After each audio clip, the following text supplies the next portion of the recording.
Okay, so I want to start last few minutes. I want to discuss SU3.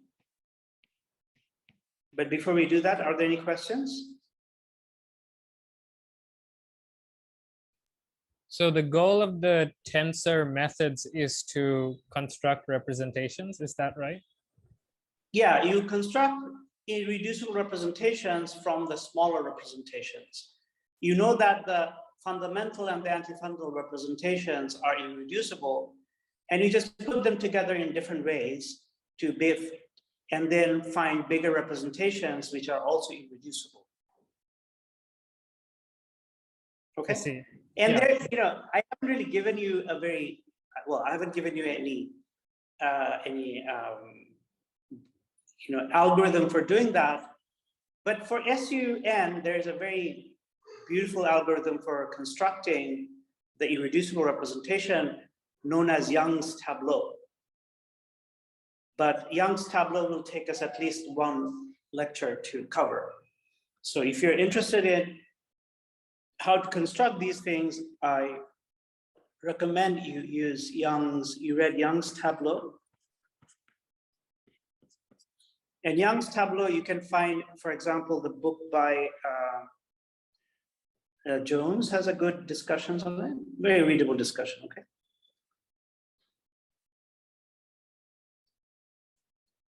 Okay, any other questions? So SU3 is the next group after SU2 in the progression of unitary groups, special unitary groups, and it's a group which has a lot of applications in physics, and historically it had a huge impact on particle physics. So I'm going to use representation theory, but the examples will be drawn from particle physics. So first of all, what is the dimension of SU3? Can someone tell me?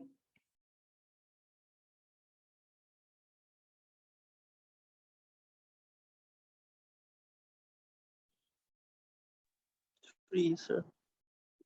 Sorry? It's yeah, three. not the dimension of fundamental representation, the dimension of the group. What is the dimension of the group?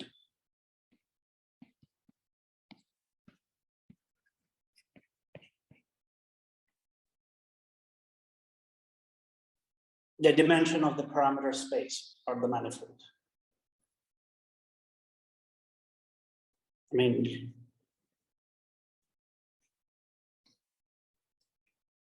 the answer is there.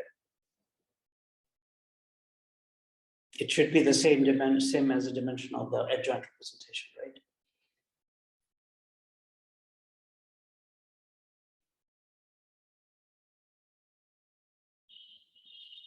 Okay, what was the dimension of SU2?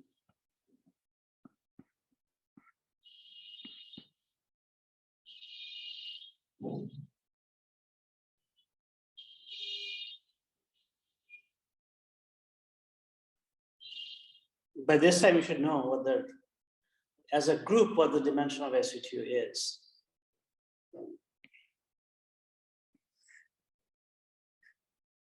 What is what kind of manifold is SU2 represented by?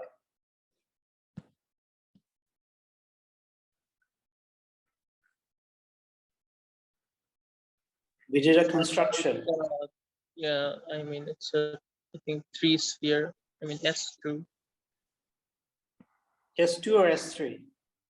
Oh yeah, S3. Right. So the dimension of SU2 was 3. So what is the dimension of SU3? Remember the formula that gave us the dimension of SUN? And we just talked about it, right? Just 1 second ago.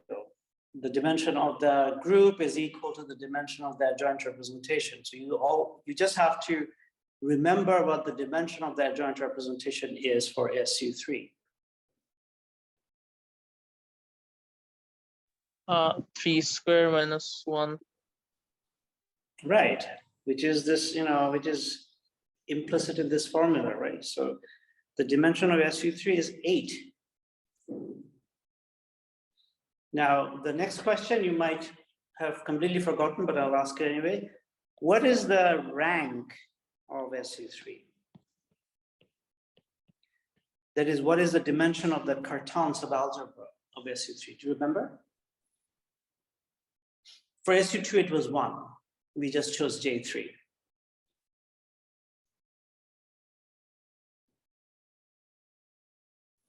So you probably don't remember, but for SU3, it's 2. So for SUN group,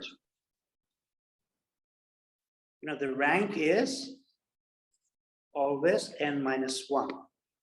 And the way to think about this is that all these groups, the generators, are Hermitian and traceless. And so if I ask you to construct n by n matrices which are Hermitian and traceless, then the easiest example of them would be a bunch of diagonal matrices which are traceless. So there will always be n minus 1 diagonal matrices which are traceless, and of course they will commute with each other being diagonal.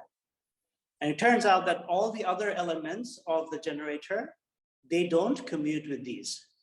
So that's an easy way of remembering why the rank of SUN should be n minus 1. So SU3 has rank 2. Now I'm just going to give you the generators of SU3.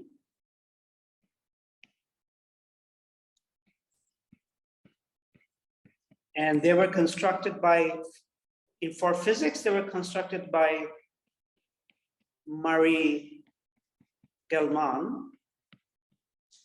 So they're known as Gell-Mann matrices. And they're 3 by 3 matrices. The first one, lambda 1.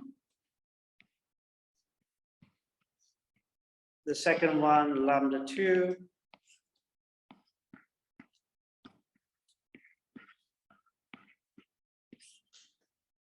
The third one is lambda 3.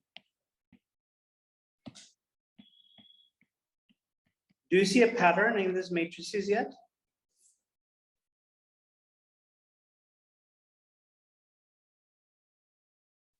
They look like the Pauli matrices. Exactly. So these guys are essentially the Pauli matrices, okay? So which is just saying that there is a SU2 subalgebra in SU3. Then we have lambda 4, which is 1. There are actually more than one SU2 subalgebra, but we won't go into that. That's lambda 4. Of course, they all have to be traceless and Hermitian.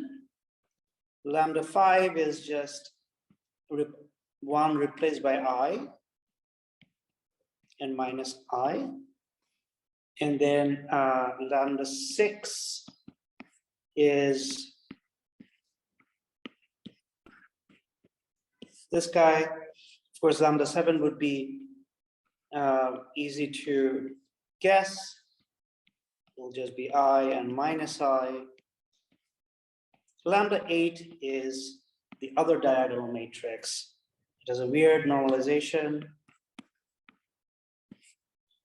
And this is 1, 1, minus 2.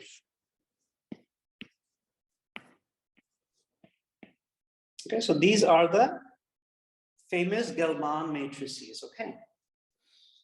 And you can work out the commutation relationships and you will get the following structure constants. No need to memorize the structure constants.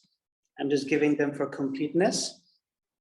So F12 and all the others that I'm not writing, they're either 0 or they are generated from these guys by antisymmetry.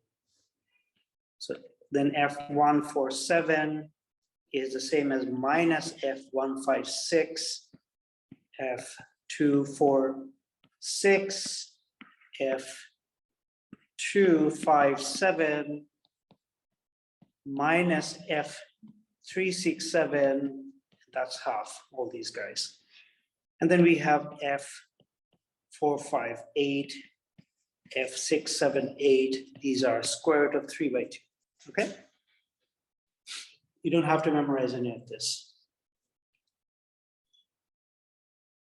Okay, so this is basically the generators of SU2.